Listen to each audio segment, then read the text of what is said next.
ಗಂಡ ಒಂದು ಆಸ್ಪತ್ರೆಗೆ ಹೋದ್ನಂತ. ಯಾವ ಆಸ್ಪತ್ರೆಗೆ? ಕಿವಿ ಡಾಕ್ಟ್ರ್ ಹತ್ರ ಹೋದ. ಹೋಗಿ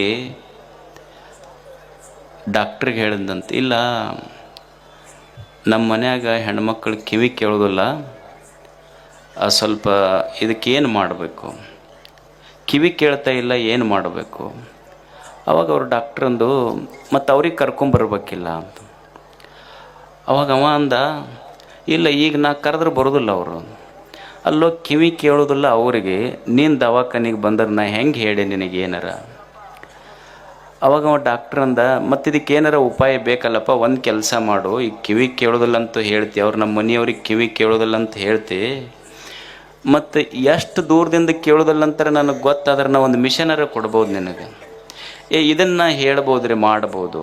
ಅವಾಗ ಡಾಕ್ಟ್ರ್ ಅಂದ, ನೋಡು ಒಂದು ಕೆಲಸ ಮಾಡು, ಒಂದೊಂದು 10 ಫೀಟ್ ಬಿಟ್ಟು ಕೂಗು, ಅಂದರೆ ಇಷ್ಟು ಫೀಟ್ನಿಂದ ಅವ್ರಿಗೆ ಕಿವಿ ಕೇಳೋದಿಲ್ಲ ಅಂತಂದ್ರೆ ಅಷ್ಟು ಪ್ರಮಾಣದ ಮಿಷನ್ ಕೊಡಬಲ್ಲೆ ನಾನು.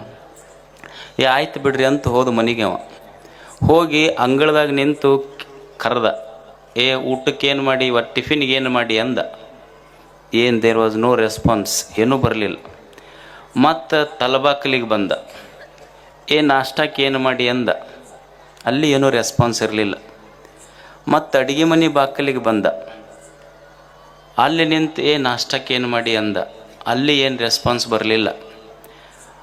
ಹೆಂಡತಿ ಹತ್ರ ಹೋಗಿ ಡುಬ್ಬ ಬಡ್ದ, ನಾಷ್ಟಕ್ಕೆ ಏನು ಮಾಡಿ ಅಂದ. ಚಹಾ ಮಾಡಕತ್ತಿದ್ಲು, ಬೊಗೋಣಿ ತೊಂಡ ಬಿಟ್ಲು ತಲೆಗಿದೆ ಕೇಟ. ಅಲ್ಲ, ಉಪ್ಪಿಟ್ಟು ಮಾಡಿನಂತ 4 ಸಲ ಅಂತ ಹೇಳಕತ್ತು ನಿನಗೆ, ಕಿವಿ ಕೇಳಿಲ್ಲ ಅಂದ್ರೆ ಡಾಕ್ಟ್ರ್ ಹತ್ರ ಹೋಗಿ ಮಿಷನರ ತೊಗೊಬಾರ್ದ ನೀನು?